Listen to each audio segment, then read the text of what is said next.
plus ñuy dem plus les choses sérieuses ñu koy gën a gis sur la place ginnaaw mise en accusation bi ñu ko voté démb à l'Assemblée nationale. waaw déjà moom xam nga sénégalais yi li ñu war a njëkk a wax maman. mooy jaajëfal ñi fi ne.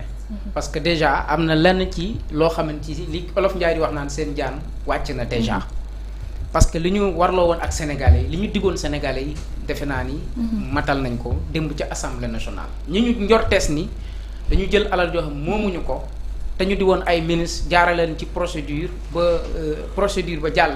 démb assemblée nationale léegi nag la ca des yoon la yoon a koy doxal. maintenant nag commission d'instruction bi dina déglu ña nga xamante ni tey mooy comme li Oulay wax ñooy les concernés. ñoom nag ñooy apprécier les éléments yi nga xamante ni ñoom la ñu leen indil. pour mën a xool ndax dañ leen topp wala duñ leen topp.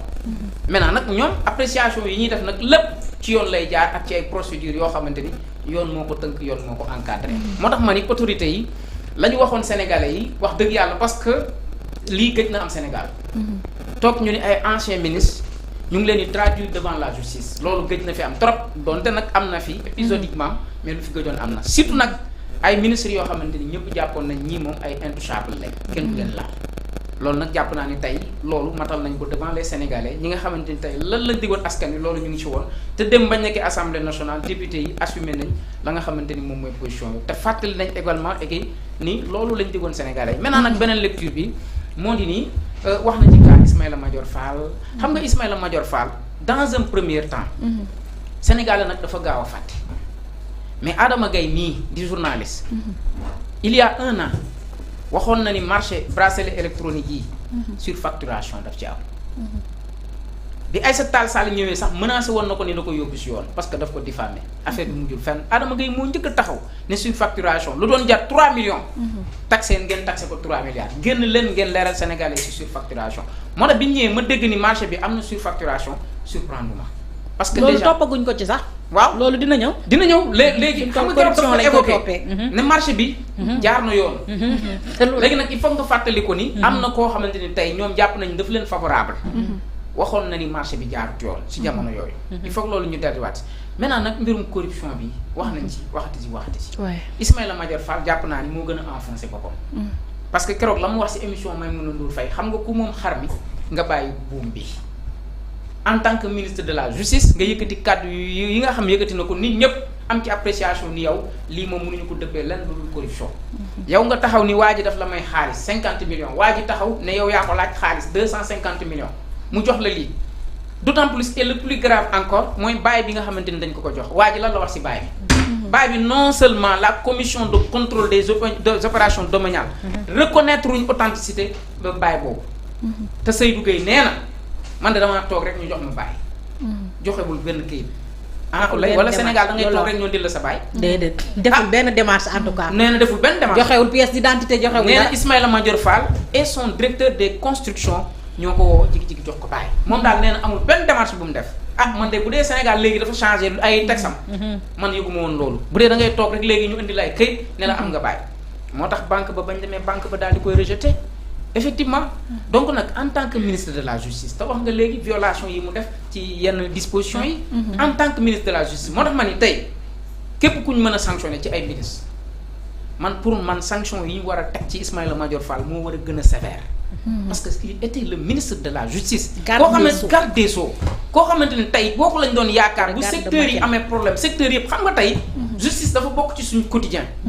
tey amul looy laal du laal wàllum yoon.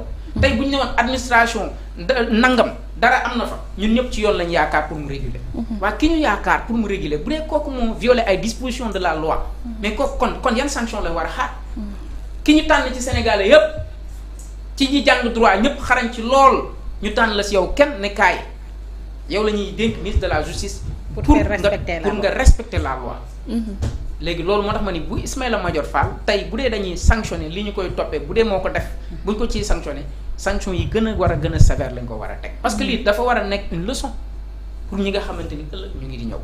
léegi nag problème bi mooy procédure bi ulay dañoo xam te dëgg amul fenn foo xam ne dañ ko biaisé. man gisuma loolu. non tout à fait wax dëgg yàlla depuis nag. defe naa Farba lañ fi njëkk a yëkkati. fu ma juum la. oui tout à fait lañ fi njëkk a yëkkati mbalaanu kiraayam.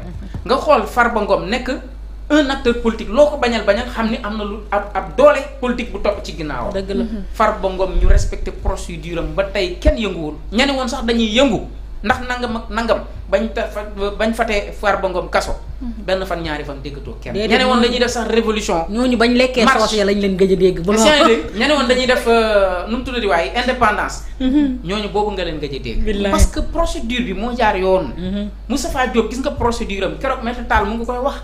yéen ñëpp li ngeen reconnaître mooy procédure bi jaar na yoon bu jaar woon yoon yéen ñëpp di ngeen taxaw ni. procédure bi jaarut yoon. kon nag jàpp naa ni li xewoon assemblée nationale. lii mooy li Sénégalais yi bëggoon. traduire ñi nga xamante ni tey ay rapport ñoo leen tudd. te rapport yi ña ko def mu di la Cour des comptes la ñu wax moo leer nañ. moo ni ubbi leen ay information judiciaire ci ñii. parce que ñii li ñu def c'est extrêmement grave et dangereux. dans une république normale ñii waratuñu woon dox. lii boo ko defoon États-Unis wala nga def ko Chine bu ñu la reyut jàppal ni dinañ la teg foofu dañ ko criminaliser. En tout cas c'est important. Cheikh Oumar Talla, toute la procédure est respectée jusque-là selon Diaw. waaw mais félicitations Oulaye pour l'excellent travail. yow moom jël nga affaire yi toj yax bi.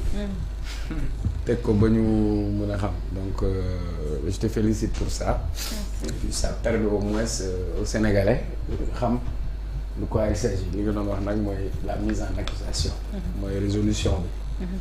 parce que ci kaw procédure boobu ñi nga xam ni dañu nekkoon ay ministre te doon occuper ay fonctions mu ñu leen àtte lu dul ci haute cour de justice conformément aux dispositions de la loi et à la constitution dans son article 101 kon mooy seen privilège de juridiction. maintenant ci juróomi ministre lañu woon dafa am ñaar ñoo xam ni nag ci diggante bi dem nañ nekk député. kenn ki mooy Ndeye Saly Diop. mu bokk ci parti Amadou Ba nouvelle responsabilité loolu mooy dañuy woo nag même boo amee nouvelle responsabilité say ancienne responsabilité mën na la rattraper ba ñu war laa laaj du dëgg. mu wax sax moom ci yax bu rëy la bokk.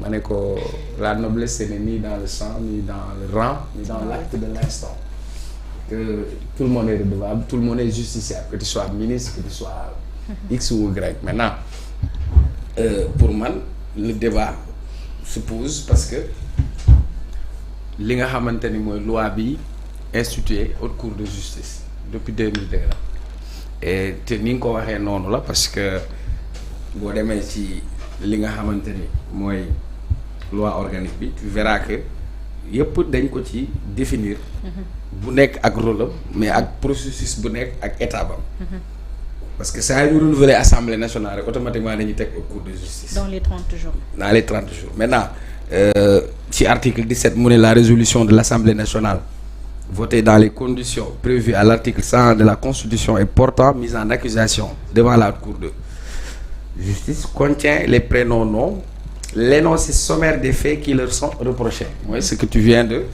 révéler article 18 les membres de l'Assemblée nationale yi bokk ci haute cour de justice du ñu teewee mbir moom c'est pour garantir un peu ñu bañ a am sax par parloo maintenant comme li nga doon wax ci instruction bi article 20 dans les 24 heures de la réception de la résolution le procureur général notifie la mise en accusation au président de la haute cour et au président de la commission d'instruction ñoom ñaar ñëpp ay magistrats lañ bu ñu fa jógee ñu ne commission comme li nga doon expliquer noonu article 21 la commission d'instruction est convoquée sans délai sur ordre de son président qui invite chaque inculpé à faire assurer sa défense par un avocat régulièrement inscrit ou par toute personne de son choix. Maintenant, faute par un inculpé de déférer à cette invitation, il lui désigne un défenseur d'office parmi les avocats inscrits. Donc pour l'instant kenn mënul wax ni procédure bi jaarul yoon maintenant keroog da nga fi bëggoon benn waxtaan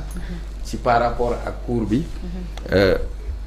li nga xamante ne amul deuxième degré de juridiction et le débat s'est encore posé au niveau international mais comme dafa nekk ci suñu constitution ñu teg ko fi mu ne fi Mansour Faye bi mu demee dafa ne moom haute cour de justice kon weddiwul ni haute cour de justice la nekk et malgré ça boo demee article 35 dafa lay wax les arrêts de la haute cour ne sont susceptibles ni d'appel ni de pourvoi en cassation toutefois ils sont susceptibles de révision dans les formes et les conditions même s'il y a pas mayu la sañ-sañ nga def recours wala appel am na condition yoo xam ni teg nañ ko pour faire la révision donc l'un dans l'autre bu kenn bët pour man tout est dans les textes kon nag bu ñu toppee textes yi ñu xam maintenant pour ne pas comme maman m'a dit pour la gestion du temps je crois que liñ ci waroon wax yëpp wax nañ ko li ci des responsabilité bu nit mën a am surtout Serigne li nga wax parce que man vraiment Ismaïla Madior Fall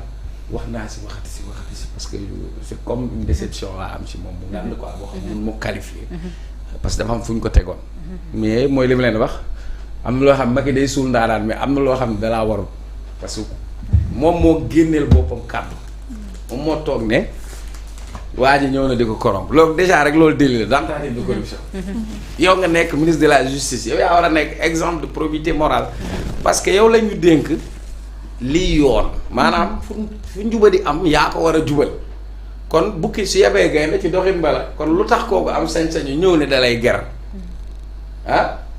la moo tax jaaraloo ko woon yoon ca moment boobu waaw ngeen bàyyi ba fii ñun yëguñu woon xam nga ñun yëguñu woon lu xew lu tax moom dem toog si may mënu duur ñëw wax ñun xamuñu woon